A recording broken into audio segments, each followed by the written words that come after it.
英語聞き流しリスニング、英語テキストと MP3 ダウンロード、その他の物語はホームページからお聞きいただけます。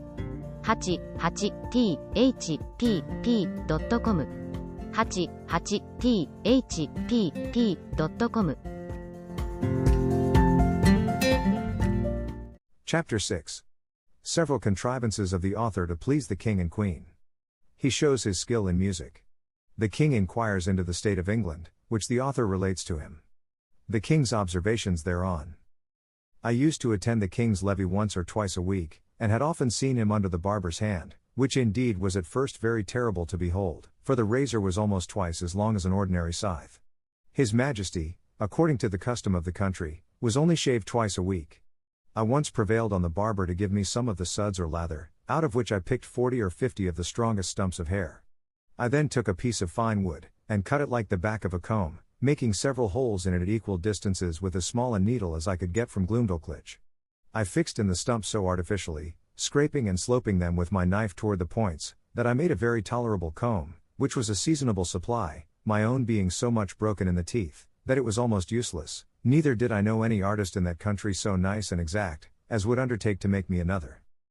And this puts me in mind of an amusement, wherein I spent many of my leisure hours. I desired the Queen's woman to save for me the combings of Her Majesty's hair, whereof in time I got a good quantity, and consulting with my friend the cabinetmaker, who had received general orders to do little jobs for me, I directed him to make 2 chair frames, no larger than those I had in my box, and to bore little holes with a fine awl, round those parts where I designed the backs and seats. Through these holes I wove the strongest hairs I could pick out, just after the manner of cane chairs in England. When they were finished, I made a present of them to Her Majesty, who kept them in her cabinet, and used to show them for curiosities, as indeed they were the wonder of every one that beheld them. The Queen would have me sit upon one of these chairs, but I absolutely refused to obey her, protesting I would rather die than place a dishonorable part of my body on those precious hairs, that once adorned Her Majesty's head. Of these hairs, as I had always a mechanical genius, I likewise made a neat little purse, about 5 feet long, with Her Majesty's name deciphered in gold letters, which I gave to Glumdalclitch, by the Queen's consent. To say the truth, it was more for show than use, being not of strength to bear the weight of the larger coins, and therefore she kept nothing in it but some little toys that girls are fond of. The king, who delighted in music, had frequent concerts at court, to which I was sometimes carried, and set in my box on a table to hear them, but the noise was so great that I could hardly distinguish the tunes. I am confident that all the drums and trumpets of a royal army, beating and sounding together just at your ears, could not equal it. My practice was to have my box removed from the place where the performers sat, as far as I could, then to shut the doors and windows of it, and draw the window curtains, after which I found their music not disagreeable. I had learned in my youth to play a little upon the spinet. Glumdalclitch kept one in her chamber, and a master attended twice a week to teach her. I called it a spinet, because it somewhat resembled that instrument, and was played upon in the same manner. A fancy came into my head, that I would entertain the king and queen with an English tune upon this instrument. But this appeared extremely difficult, for the spinet was near 60 feet long, each key being almost a foot wide, so that with my arms extended I could not reach to above 5 keys, and to press them down required a good smart stroke with my fist, which would be too great a labor, and to no purpose. The method I contrived was this: I prepared 2 round sticks, about the bigness of common cudgels, they were thicker at one end than the other, and I covered the thicker ends with pieces of a mouse's skin, that by rapping on them I might neither damage the tops of the keys nor interrupt the sound. Before the spinet a bench was placed, about 4 feet below the keys, and I was put upon the bench. I ran sidling upon it, that way and this, as fast as I could, banging the proper keys with my 2 sticks, and made a shift to play a jig, to the great satisfaction of both their majesties, but it was the most violent exercise I ever underwent, and yet I could not strike above 16 keys, nor consequently play the bass and treble together, as other artists do, which was a great disadvantage to my performance. The king, who, as I before observed, was a prince of excellent understanding, would frequently order that I should be brought in my box, and set upon the table in his closet. He would then command me to bring one of my chairs out of the box, and sit down within 3 yards distance upon the top of the cabinet, which brought me almost to a level with his face.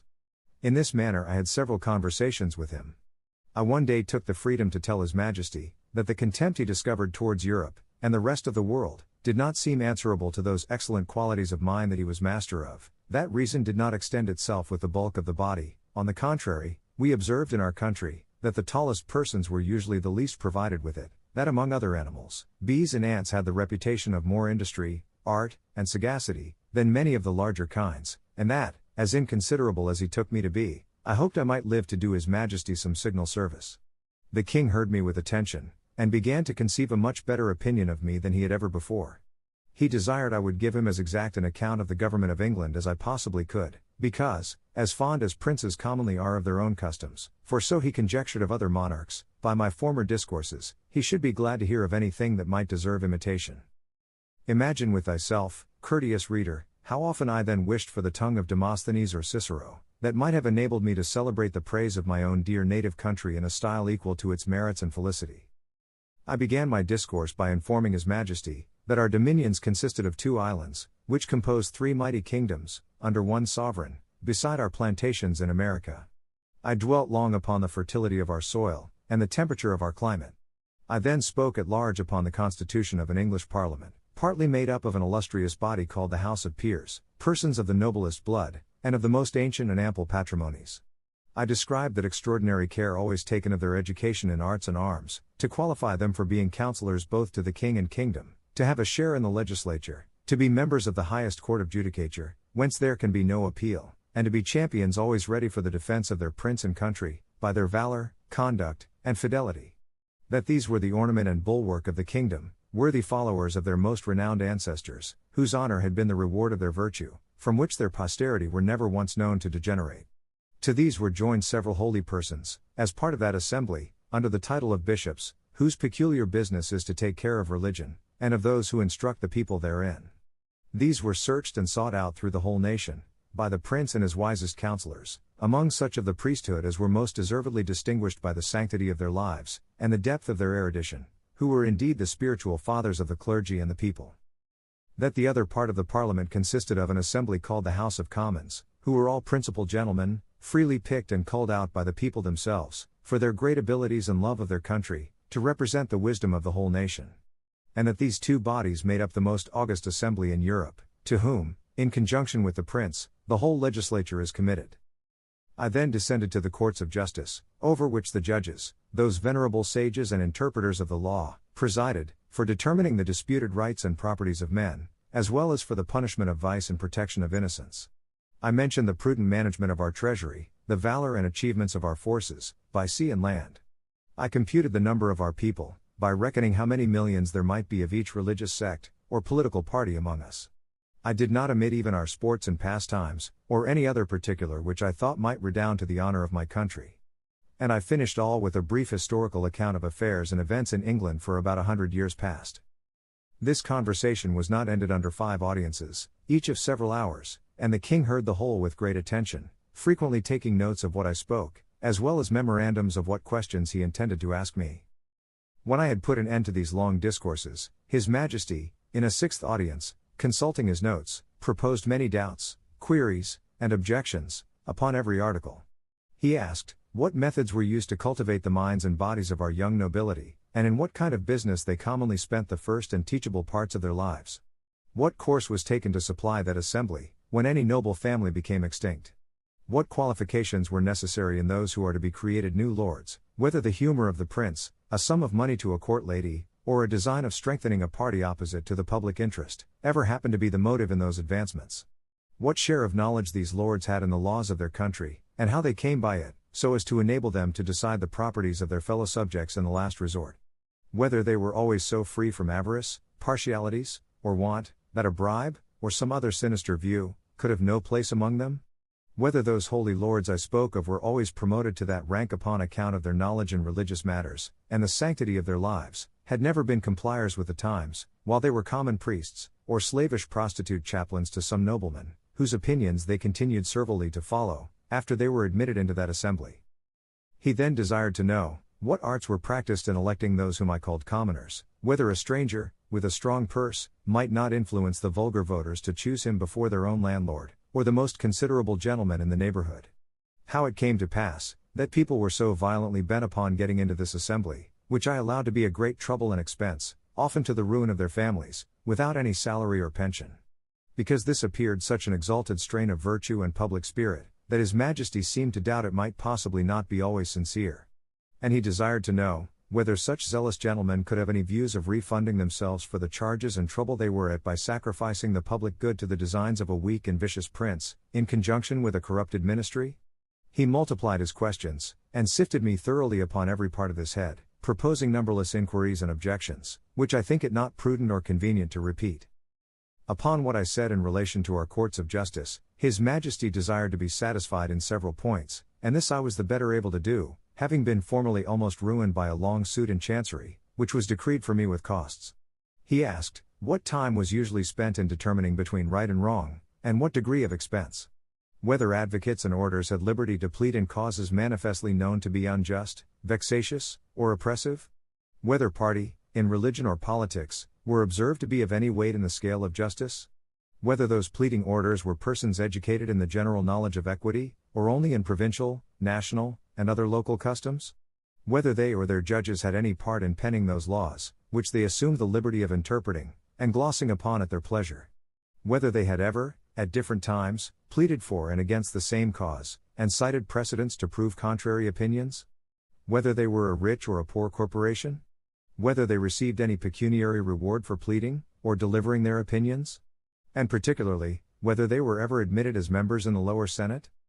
He fell next upon the management of our treasury, and said, he thought my memory had failed me, because I computed our taxes at about 5 or 6 millions a year, and when I came to mention the issues, he found they sometimes amounted to more than double, for the notes he had taken were very particular in this point, because he hoped, as he told me, that the knowledge of our conduct might be useful to him, and he could not be deceived in his calculations.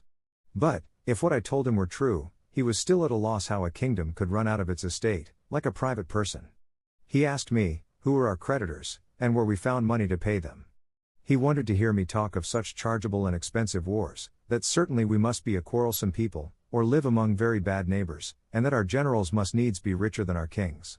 He asked, what business we had out of our own islands, unless upon the score of trade, or treaty, or to defend the coasts with our fleet. Above all, he was amazed to hear me talk of a mercenary standing army, in the midst of peace, and among a free people. He said, if we were governed by our own consent, in the persons of our representatives, he could not imagine of whom we were afraid, or against whom we were to fight, and would hear my opinion, whether a private man's house might not be better defended by himself, his children, and family, than by half a dozen rascals, picked up at a venture in the streets for small wages, who might get 100 times more by cutting their throats.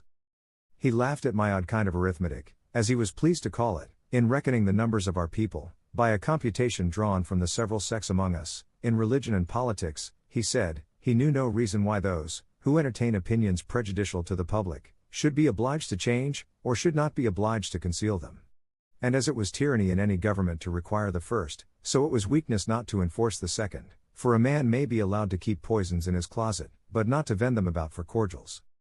He observed, that among the diversions of our nobility and gentry, I had mentioned gaming. He desired to know at what age this entertainment was usually taken up, and when it was laid down, how much of their time it employed, whether it ever went so high as to affect their fortunes, whether mean, vicious people, by their dexterity in that art, might not arrive at great riches, and sometimes keep our very nobles in dependence, as well as habituate them to vile companions, wholly take them from the improvement of their minds, and force them, by the losses they received, to learn and practice that infamous dexterity upon others.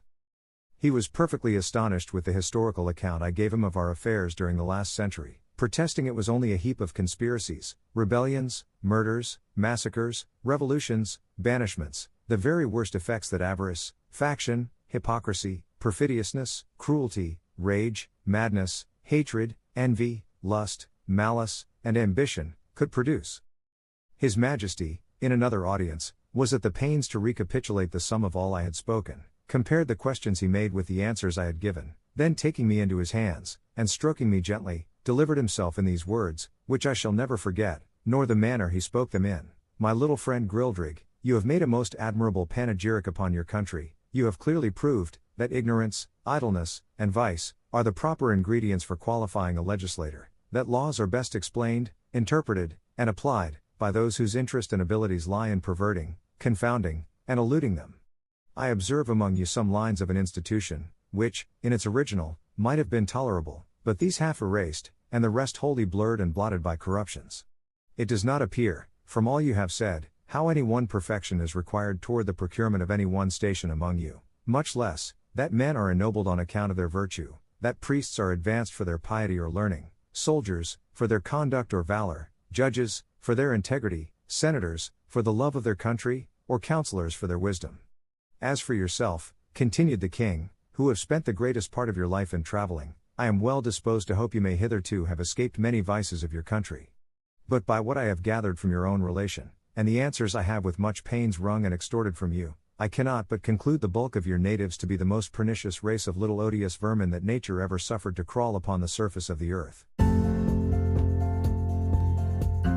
英語聞き流しリスニング、英語テキストと MP3 ダウンロード、その他の物語はホームページからお聞きいただけます。